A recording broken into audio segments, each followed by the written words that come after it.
All right, so I went ahead and got this rear pinion seal replaced on my F250. It was leaking. It wasn't leaking bad. It was leaking very small amounts. So when I got it out, this is the old one.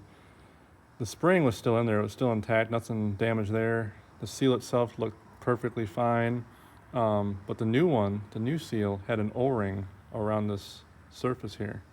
When it pressed inside, this old one here, they had silicone on this lip right here around this edge. That's pretty much it. It had a very small amount, but that's where it was leaking from.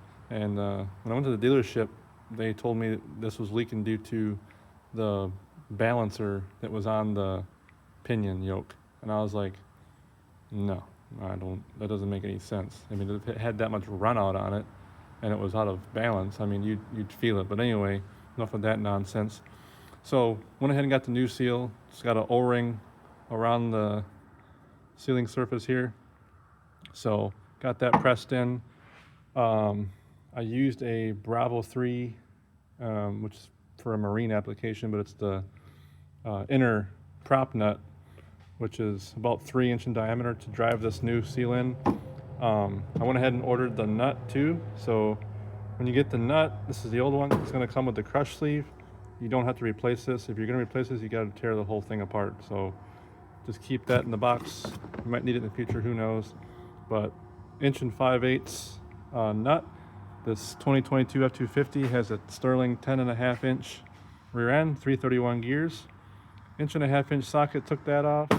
And then I used this puller from SPC Tools. That piece there, and then these two bolts go in here and thread into the rear drive shaft bolts up to the flange, and it'll pull it up. It came off no problem.